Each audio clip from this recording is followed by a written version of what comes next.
All right, it is the Saturday before February 22nd, and the GH6 is right around the corner, baby. Got a little Saturday night beverage, and honestly, just wanted to record my thoughts going into Tuesday. Knowing that it's the internet, of course, I need to share my opinions, because why would I keep those to myself, especially as a longtime Panasonic owner?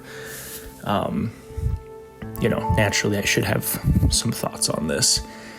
And I think that in general, and I think we'll dive into a lot of different angles here, because the more I think about this camera, the more and more I think it's just going to be a tough sell. I think the GH6 is just a tough sell. I think like the clear winners who are going to pre-order this camera and just love it no matter what are all of the people who have held strong, and this isn't me, who have bought the GH5, used the GH5, loved the GH5, and haven't upgraded. That's all they've used. They haven't been tempted, they haven't switched to anything else. I think the GH6 is going to be a no-brainer. Spec bump, doesn't matter if the autofocus is better or not. They're already bought in, they already love it. Those people are for sure going to buy this camera.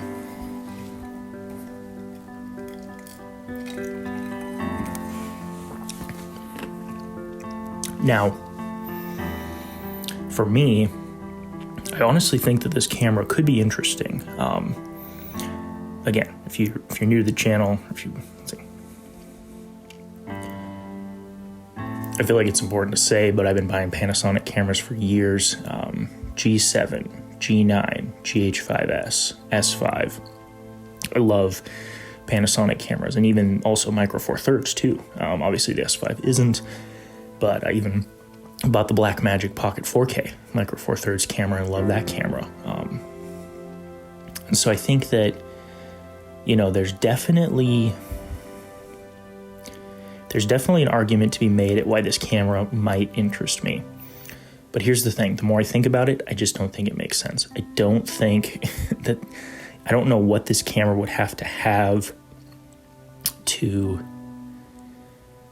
really make me want to buy it. And I guess that's the whole point of recording this, is because I hope I'm happily surprised. And I hope I look back on this recording and go, yeah, I was proven wrong. I want that camera.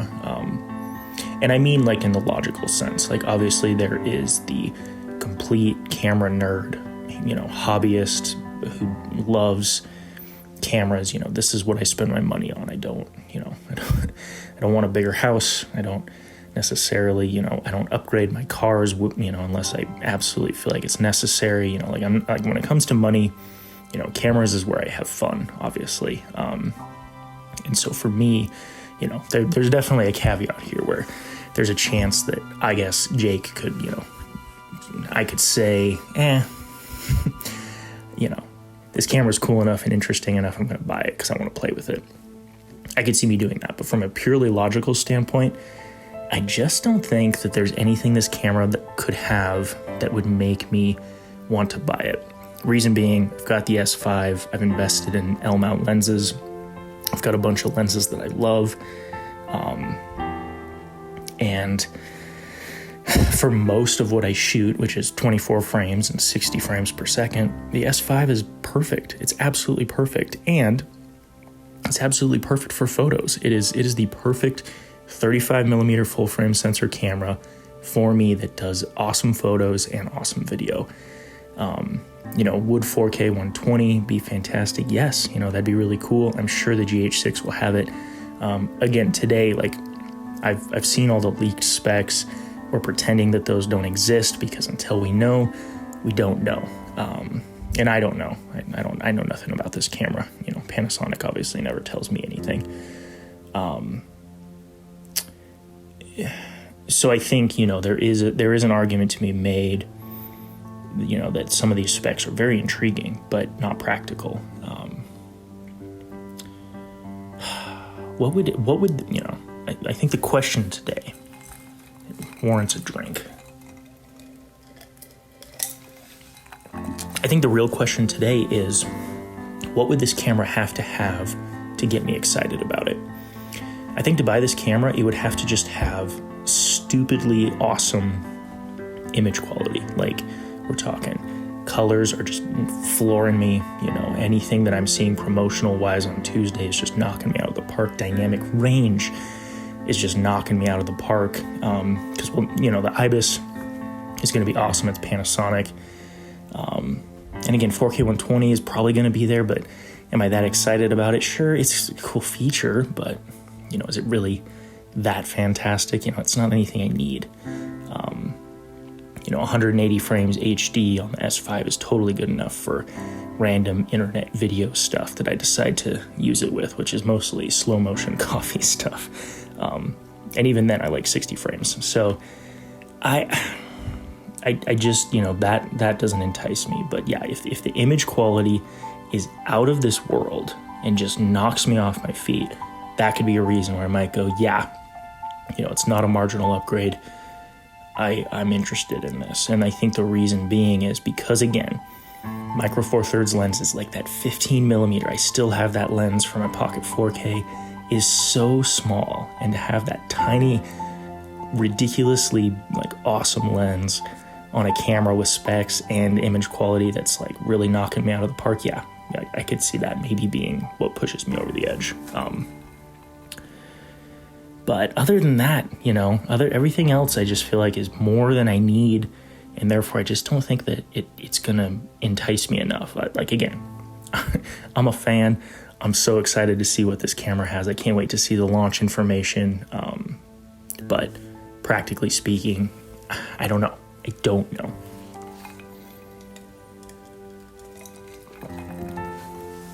Now, I think the other interesting thing to think about in that regard is, you know, who is going to be interested in this camera? And I think that, again, I think it's just the more and more I think about it, I think it's a tough sell. If you already have a GH5, like, that camera is still fantastic in 2022. And again, along this line of thinking of maybe getting a smaller camera that could go with one of my small lenses, the GH5 has crossed my mind. You know, it's like, I think, if I remember correctly, it's like a 20 megapixel sensor. So, I mean, you know, decent enough photos for just kind of random this and that, you know, small compact type stuff.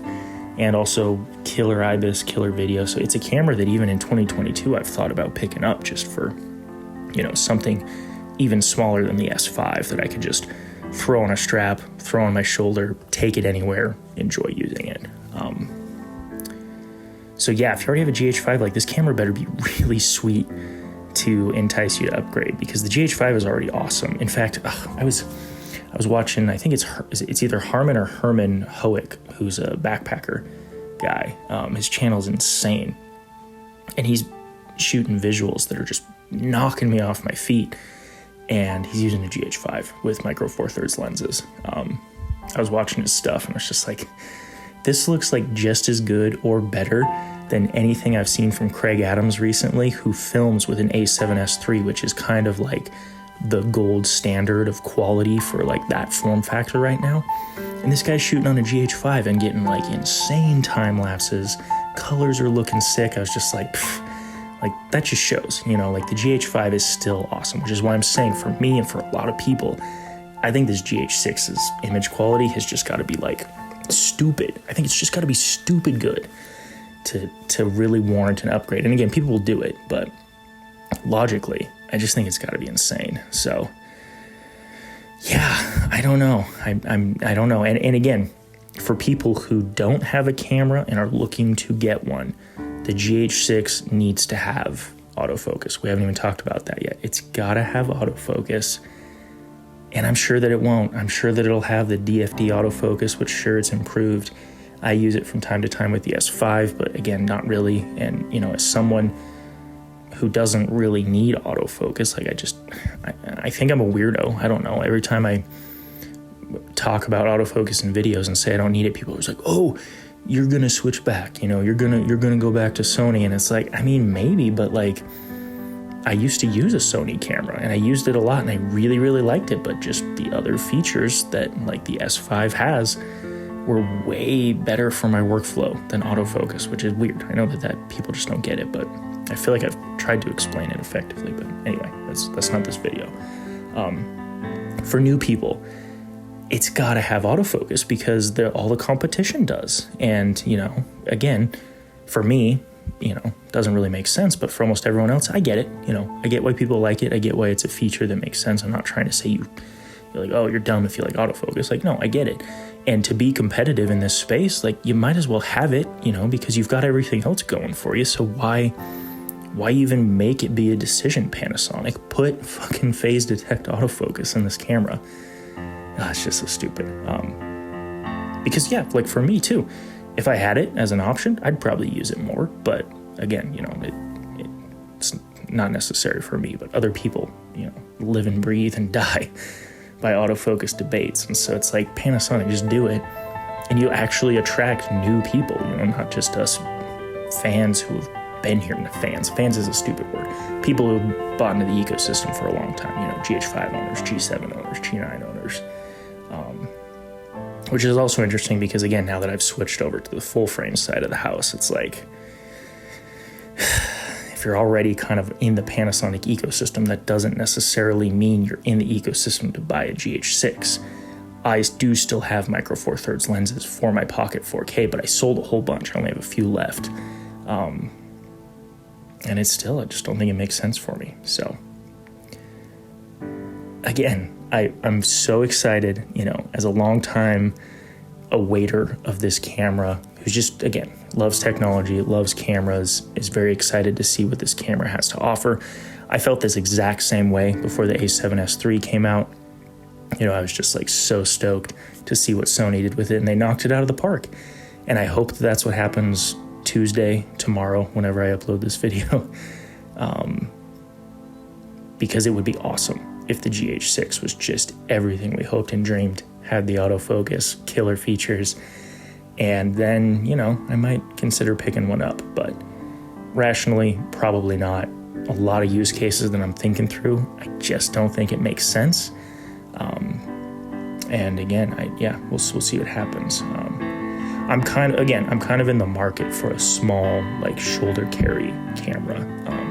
I love the S5, but it's full frame. It's, with a good lens, like even the Sigma 28-70, which is a lens that I love. And it's a very compact 2.8 zoom lens. It's still kind of chunky. And again, I just remember traveling with like the G9 and that 15 mil tiny little, almost a pancake lens.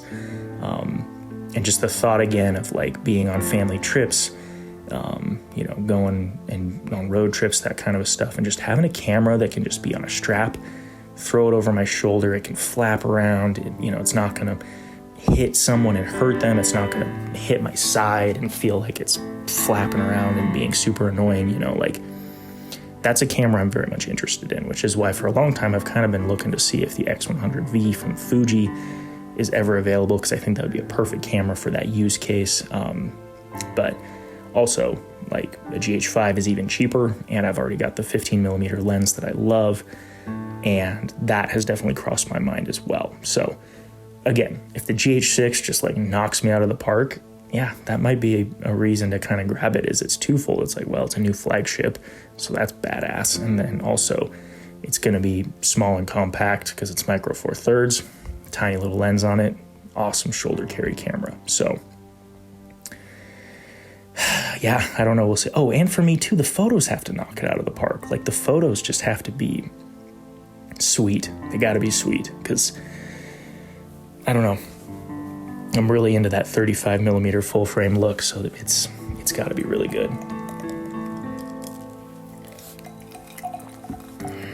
What am I missing? Okay, I think that's all I have to say on this. Very excited for the GH5S. No, the GH6. Used to own the GH5S. Guess I got too used to saying it all the time, so we shall see what's in store, and I'm very excited. Very excited.